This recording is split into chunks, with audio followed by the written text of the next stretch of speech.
जिला अंतर्गत सरारंजन प्रखंड का अख्तियारपुर खजूरी अख्तियारपुर ग्राम पंचायत अंतर्गत +2 उच्च माध्यमिक विद्यालय में कार्यरत शिक्षिका हैं महिला शिक्षिका उर्मिला कुमारी, जो इस विद्यालय में 2-3 वर्षों से सेवा दे रही हैं। 8 वर्षों से और विज्ञान शिक्षक के तौर पे इनकी तैनाती करी गई, लेकिन इनके पास जो असाइनमेंट आएगा, जो लक्ष्य आएगा पढ़ाने का, पठन पाठन का, वो सारे असाइनमेंट को एक्सेप्ट करती हैं और स्थिति के अनुकूल अपने आप को ढालती हैं और उस विषय वार में जाके उस विषय को बच्चों के बीच में परोसती हैं, ताकि बच्चों को इससे कुछ ज्ञान प्राप्त हो और उस ज्ञान को वो समझे और समझने के साथ साथ उस पर विचार मनन भी करें। क्योंकि क्रिएटिव शब्द जो है, सोचना समझना और जिज्ञासा पैदा करना, ये बहुत महत्वपूर्ण है आज के शिक्षा व्यवस्था के अंतर्गत।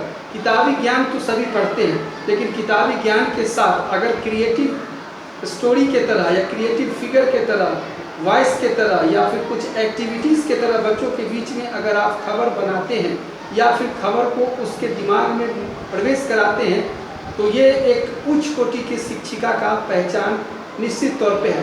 कल शिक्षक दिवस है और उच्च कोटि के शिक्षिकाओं को सम्मानित करने के लिए इनको पुरस्कृत भी किया गया। उर्मिला जी, सबसे पहले धन्यवाद सर। आपसे हम ये जानेंगे, कल आप पटना में थी जी, क्यों थी? सर हमें हमारे कार्य के लिए ईरा अवार्ड से सम्मानित किया गया था। आईसर पुणे में 2022 से मैं जुड़ी हूँ। 2022 में हमारी 3 दिवसीय प्रशिक्षण हुई थी पटना में सदाकत अली आश्रम में, और उसके बाद वहाँ के कार्यशैली को देखकर उन्होंने मुझे फिर से 10 वर्षीय फ़ेज़ 2 में ट्रेनिंग में बुलाया था।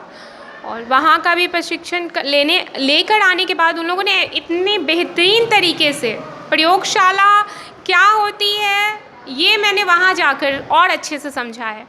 और एक बच्चे को पढ़ाने के लिए प्रयोगशाला की नहीं, बल्कि एक वर्ग कक्ष को ही प्रयोगशाला बनाना ये महत्वपूर्ण है।